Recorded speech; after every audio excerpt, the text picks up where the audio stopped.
Alors, je vous demande de vous lever debout pour un moment de réflexion.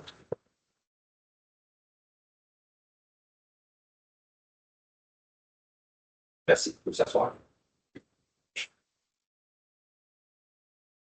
Bienvenue à la première séance extraordinaire du 15 décembre. Alors, point numéro 1, ouverture de la séance. Point numéro 2, adoption de l'ordre du jour. Point numéro 3, présentation à l'Assemblée publique. Point numéro 4, première période des questions. Point numéro 5, administration. 5.1, adoption du budget de la Ville de Donnacona pour l'année 2026. 5.2, adoption du budget triennal des immobilisations pour les années 26, 27 et 28.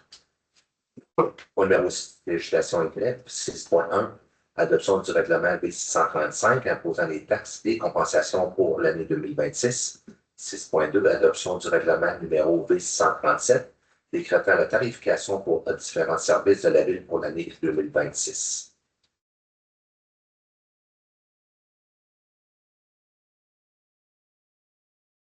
Il n'y a pas d'autres points. Jusqu'au point numéro 14, qui est levé de la séance. Alors, point numéro 1, ouverture de la séance.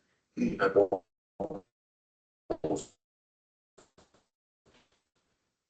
Je propose. Point numéro 2, adoption de l'ordre du jour. Je propose.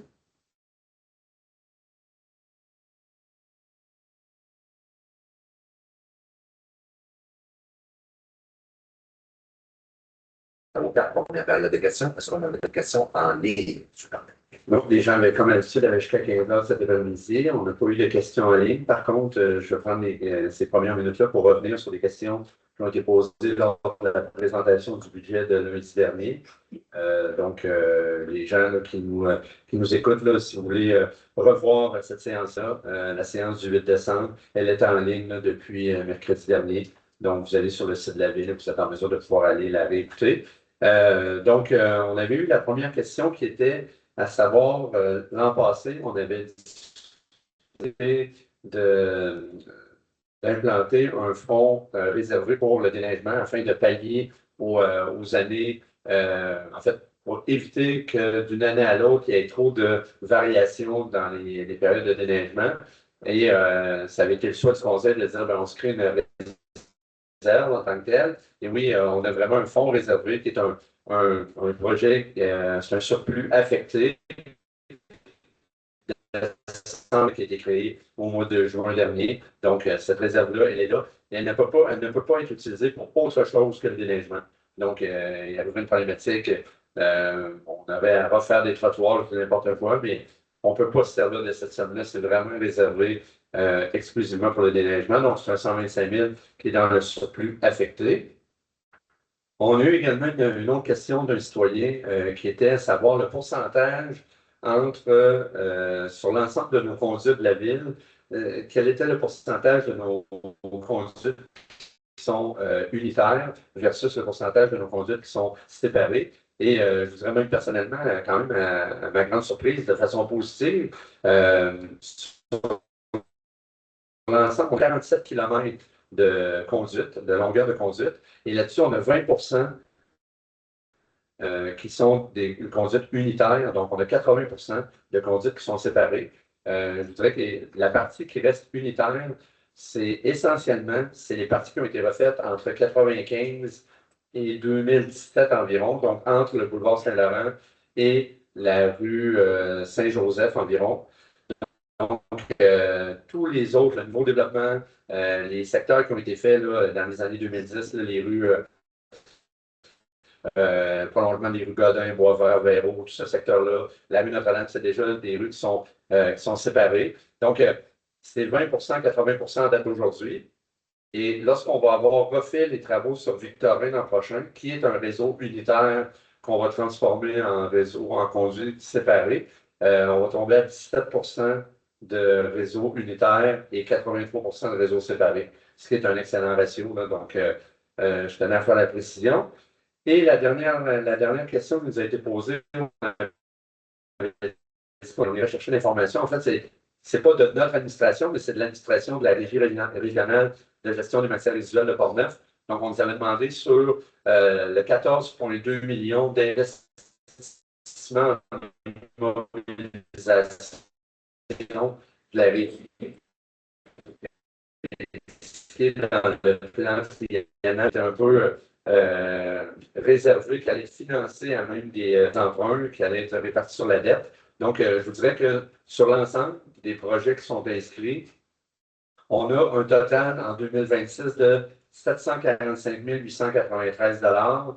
En 2027, c'est 472 692 et en 2028, c'est 576 295. Donc, sur l'ensemble de ces montants-là, en fait, qui vont être financés en même des emprunts, on parle de 1 794 880 $ qui va être l'impact et l'hypothèse de travail avec une hypothèse de 5 d'intérêt là, sur le règlement d'emprunt. Donc, évidemment, si jamais les citoyens veulent en savoir davantage sur le secteur directement à la régie, il y a un numéro sans frais qui est le 1-866-760-2714. Donc, ils peuvent les contacter et ça va leur faire plaisir de pouvoir donner une ventilation des projets, des mobilisations de la régie. Donc, ça fait le tour des 3 questions là, qui nous avaient été posées la semaine dernière, qu'on avait mentionné. On allait revenir là-dessus. Merci. Question de la salle? Je conclue la période de questions. Point numéro 5, administration. Alors, 5.1, adoption du budget de la ville de la pour l'année 2026.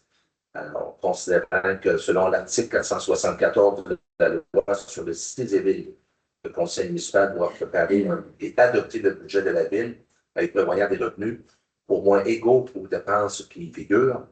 On sait que le budget de la ville a été présenté lors de la séance ordinaire du 8 décembre dernier.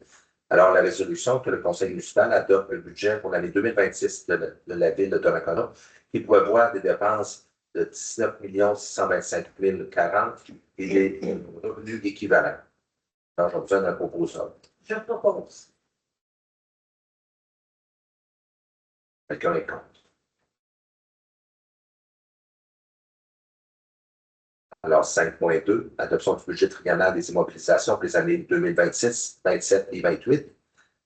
Alors, considérant que selon l'article 473 de la loi sur les cités et villes, le conseil municipal doit adopter le programme des immobilisations de la municipalité pour les 3 années financières subséquentes.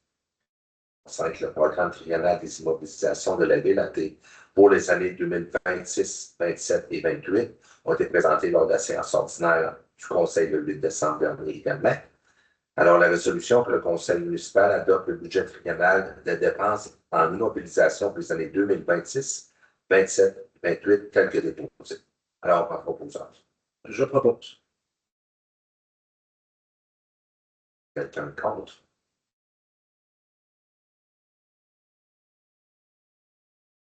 Alors, ce sont donc les points numéro 5, point numéro 6, législation faite. Alors, 6.1, adoption du règlement numéro V635, imposant les taxes et les compensations pour l'année 2026.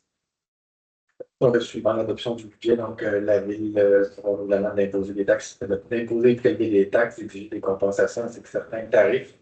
Donc, le règlement, le règlement numéro 635 imposant des taxes et compensations pour l'année 2026, ce qui a fait une motion et dans les deux projets lors de la séance du 8 décembre dernier. Donc, la résolution se fera d'adopter le règlement numéro 635 imposant des taxes et compensations pour l'année 2026. Merci. Alors, votre proposeur. Je propose. Maintenant, 6.2, adoption du règlement numéro V637 décrétant la tarification pour les différents services de la ville. Même chose cette fois-là pour la tarification pour différents services de la ville, donc le règlement numéro V637 qui a fait l'objet d'une motion lors de la dernière séance et de l'étude de projet. Donc la résolution de ce soir et que le Conseil adopte le règlement numéro V637 impose décrétant la tarification pour différents services de la ville pour l'année 2026. Merci. Alors, votre proposeur. Je propose. Quelqu'un est contre.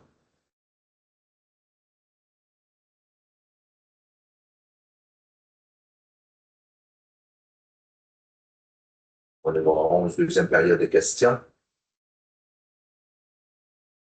Campbell. Mais pas la fin nouvelle.